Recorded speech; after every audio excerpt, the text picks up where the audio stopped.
What's going on, guys? In this video, I'm going to talk about how to buy your first rental property. Now go ahead really quick before I jump into it, like this video, okay? Go ahead and subscribe down below, and let's go ahead and jump right into it. Step number one, you need to have goals, and also you need to set a budget. How do you do that? Okay, well, you have to take a step back, right? You have to set your goals, and you have to write your goals down. How many rental properties do you want in 5 years, in 10 years? But first and foremost, you have to focus on buying your first rental property. And what does your budget need to be for that first rental property? And then ultimately you need a plan to achieve your goal, right? Because at the end of the day, a goal without a plan is just a dream. You need to know exactly how much money you make and how much money you have. Maybe you just work a job right now. Maybe you work a 9 to 5. Maybe you get paid very well. Maybe you just get paid an average salary. Or maybe you're an entrepreneur and money is not a problem. No matter what, you need to know how much money you make, how much money you spend, and how much money you have to invest. Step number two, figure out the down payment. As an example, on average, you're gonna put about 15 to 20% down on your first rental property. Now, there's some programs out there like FHA loans, and there's ways to put less money down, and you can certainly also put more money down. However, I would say on average, 15 to 20% is a pretty reasonable amount that you can expect to put down on your first rental property. I'll give you an example.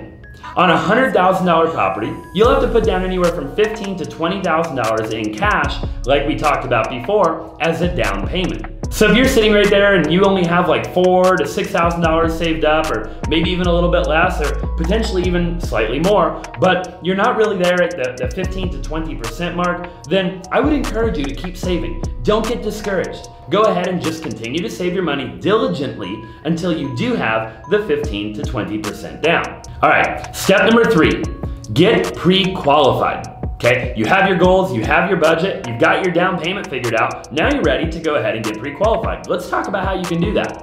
All right, so if you're one of those people watching right now and you have a 550 credit score, or maybe even like a 450 credit score, you have 3 credit cards with really high balances, okay? You're in collections because maybe of a medical bill or something that you didn't pay in the past, then those are some things that you might want to work on before going to a lender and attempting to get pre-qualified, which we're about to talk about in a minute. Anytime you're going to a lender and you're trying to get pre-qualified for a property or a loan, whether it be a rental property, a personal residence, even a car or something like that, you always want to make sure that your credit score is probably about a 700 or above for the highest possible chance of having that lender or that bank or that credit union actually going ahead and saying, yes, we're going to pre-qualify you and you're good for the loan. Now, the best case scenario is your credit score is 740, 750, or even above that, and you go to the lender and the lender looks at your credit score and they immediately have a certain level of trust to go ahead and actually approve the loan for you.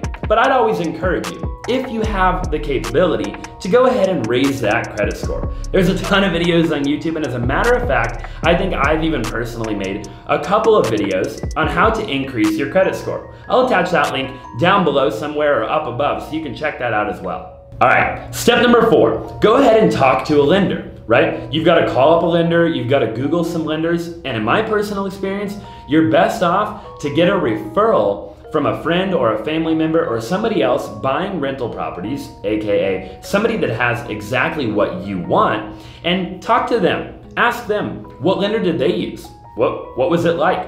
What was the experience like, right? And go ahead and give them a call and talk to them. Now, a lender's gonna want 2 years tax return, they might want bank statements, and most likely they're gonna wanna pull your credit score. Another thing you can do is not let them pull your credit score right away, potentially go to Credit Karma or something like that where it's actually a soft inquiry rather than a hard inquiry, and take that credit score and show them first to get a ballpark estimate of where you might be at. Now, normally they're not gonna be able to tell you exactly because they wanna be the ones to run your credit and stuff like that. However, it would potentially give them a ballpark idea of where you're at. You show them your tax return, you show them your bank statements, how much money you've made, and ultimately show them the property that you're looking to buy, right? Tell them the price point of where you're looking to buy it at, the down payment in which you're willing to put down, and with all of that, they should be able to give you a rough idea of where you're gonna be at when you actually go to move forward, to have them run your credit and actually apply in writing for that loan. What's nice about getting pre-qualified is that they're going to be able to tell you exactly what you'll be able to afford on what terms with what down payment based on your current credit score. Typically, when you get pre-qualified, that pre-qualification is good for a certain period of time, assuming you don't go out and buy a brand new car or some jet skis or a quad or anything like that that's out of the ordinary, because that is not a good thing to do. Okay, step number 5 is to start researching some properties. The rest of this video has been super boring. You're like, Austin, get to the point. Okay, let's go ahead and jump into it. But first, you gotta research some properties, right? Now you're ready to buy a property. You're pre-qualified, you got your goals, your budget, you've outlined everything you need to do. You have the money, you have the cash, and you are ready to go. What are you gonna do next? You can start by looking on Trulia, Zillow, Redfin. If you're friends with a real estate agent, you could go ahead and have them set you up on a search so you can actually start to look at properties that fit your criteria. Now, if I were you, I would draw out and design exactly the criteria that you're looking for. Do you want a duplex? Do you want a triplex? Maybe you want a quadplex or above. And maybe you want a single family property. Who knows? Maybe you want a single family property with a guest house in the back so you can get 2 separate renters paying you on a monthly basis. Are you looking for something that's beat up, or are you looking for something that's in extremely nice condition, right? There's a lot of variables that you have to consider when you're looking for a rental property. And the last thing you want to do is go to a real estate agent without your exact criteria, because they're ready to make that commission, right? I'm an agent and I know what it's like. So instead, you want to go to them with the exact criteria that you're looking for, so they don't come at you with a bunch of stuff that you're not freaking interested in. Okay, the bottom line here is, how many properties have you looked at and are willing to look at and are going to look at, right? Because at the end of the day, it is a numbers game. And you should never buy the first property that you look at, unless it's an extremely good deal, okay? Which doesn't happen every day. So again, take your time. Remember that this is the long play, right? Real estate, the people that get rich in real estate are people that have patience, right? People that are willing to find the right deal and to buy that right deal as soon as it presents itself to you. But in order to find the right deal, it could take you looking at 10, 20, 30, maybe even upwards of 50 or 100 properties before you actually find the deal that you're looking for. So just keep that in mind and make sure that you do have patience, and during that time, you could just be saving more money to buy your second rental property after you buy the first one. Let's jump right into step number 6, and that is cash flow. There's a lot of people I know that buy rental properties that don't create a good cash flow, right? What you want to be doing when you're looking for properties is to look at other properties similar to the one that you're about to buy in the area that you're looking in, and to see what those rent for on a monthly basis. You'll then take that rent and you'll minus out all of your expenses, such as the mortgage, principal, insurance, etc., right? Now, once all of that is said and done, you should be able to pay all of the expenses, and you should have some cash left over at the end of the month to put in your pocket. But remember, you're also paying off the mortgage. So in theory, that is also cash flow in your pocket. It's just going towards the mortgage rather than in your pocket right now. But the equity of that property is going up. You also have appreciation, and you have a ton of tax benefits as well to buying rental properties, which we'll talk about in another video. Some things that you have to account for are mortgage, property tax, insurance, vacancy rate, expenses such as mowing the lawn, trimming the weeds, cutting the grass, and maybe interior expenses, right? These are all things that you're gonna have to account for, and probably even a couple of others when you're looking to buy a property. Now make sure that you do this in advance, and this isn't something you do after you buy the property and you wind up like some real estate investors where they're upside down, right? And ultimately at the end of the day, the cash flow just doesn't make sense. Okay, I'm gonna give you an example really quick of what cash flow could look like. I'm also gonna give you an example on what your cash on cash return could look like, and then I'm gonna explain the difference between the two. Okay, so let's start with cash flow. Let's assume that you pay $100,000 for a property, okay? On that $100,000 property, you're gonna put $20,000 down. Okay, so you finance $80,000 for the property. Now, you're ready to rent the property out. For easy figuring, I'm just gonna keep all the numbers with zeros. Let's just assume that on average, your renters pay you $1,000 per month. This particular property rents at $1,000 a month. As of right now, your total cash flow is $1,000, but we gotta back out our expenses. Let's assume your mortgage is $400, your property taxes are $150, and your property insurance is $50. that equals a total of $600. A couple of other things you might want to consider are property management fees, vacancy reserves, and also repairs when needed. Now, there might even be one or two other things, but for the simplicity of this conversation, let's assume that you're not paying a property manager because you've decided that you want to manage it yourself to save some extra money. You've got perfect tenants and they're there all the time. Now, if you were to assume vacancies, you could typically assume anywhere from 5 to 10%. But again, do your own due diligence on that because it really just does depend on how much risk you're willing to take and what the average vacancy rate is in the area, what the market is like, and so many other variables. But for the purpose of this conversation, we're not paying a property manager and we're renting it out 100% of the time because we have amazing tenants. I will assume for the purpose of this example that we have property repairs. Let's just say that it's $100 a month in property repairs. Now, what does that leave us? That basically means that we have $700 per month in expenses. And our total income, like we said, was $1,000. Our cash flow for this particular property is $300 per month. Now, let's talk about cash on cash return and what cash on cash return actually means. I'll put it up on the screen.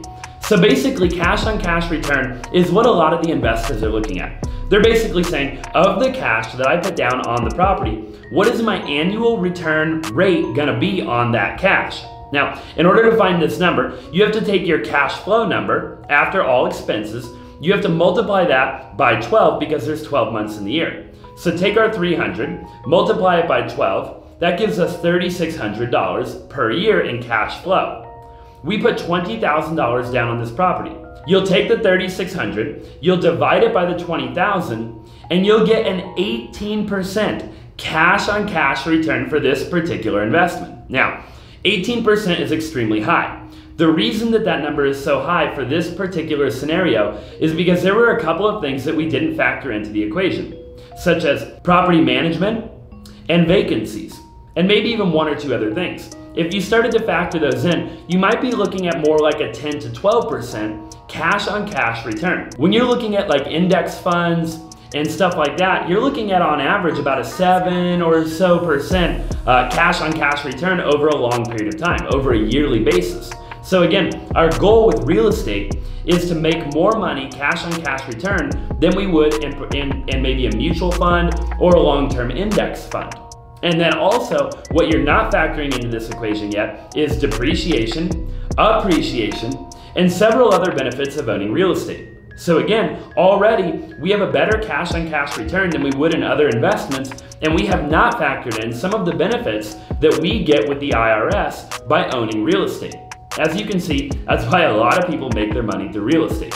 All right, step number 7 is to make the offer. You found a property that you can buy, it has cash flow, your lender's pre-qualified you, you've done all your research, you've done all your homework, you've looked at 50 properties, and you know that this is it. This is the one. Without a shadow of a doubt, you found it. Now you gotta make an offer. Just remember when you're making an offer that negotiation is everything, right? All of the investors will say, and I'll say it again, that you always make money in the buy. You never make money when you sell, you always make money when you buy.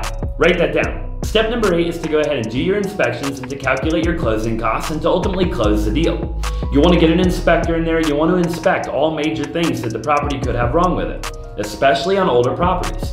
Now, typically you want to take that inspection report, you want to read through it very thoroughly, and then you want to go back potentially and ask them to make repairs or to give you a discount in price to basically let you go in and make the repairs. I'm typically a fan of getting a price reduction and me making the repairs myself because I know that I can get a local handyman or somebody like that to make the repairs cheaper than the actual price reduction that I asked for from the seller. I encourage you to look into doing the same thing. Step number 9 is to renovate it if you needed to renovate it and to go ahead and find some renters. Rent this thing out and start making your cash flow. Step number 10 is to rinse and repeat. To continue to do this over and over and over again until you achieve that ultimate goal that you were looking to get, right? If you can do it once, you can do it twice, you can do it 3 times, 4 times, 5, 10, 20, 30, 40, 50. You can literally do this as many times as you possibly can, and over time, your properties are going to appreciate in value. You're gonna be able to write off on your tax return that they're actually depreciating, right? And then ultimately, your tenants are paying your mortgages. And over a long enough period of time, there's gonna be multiple other benefits to owning this real estate. You could eventually sell them, right? Now you have some that are paid off. You own them and you literally own them outright. You're not even paying a mortgage on them. And there's so many other benefits to owning real estate. You can do this with single family, you can do it with multifamily, you can do it with commercial buildings. There's literally nothing that you can't do this with. It'll just be a slightly different variation depending on how you do what you do. I hope you enjoyed this video. Drop in the comment section down below what you liked, what you got out of the video, and what I could make in a future video to make you go out there and achieve all of your goals and your dreams. Again, if you haven't already, go ahead and smash that like button, smash that subscribe button, and I look forward to seeing you in the next video.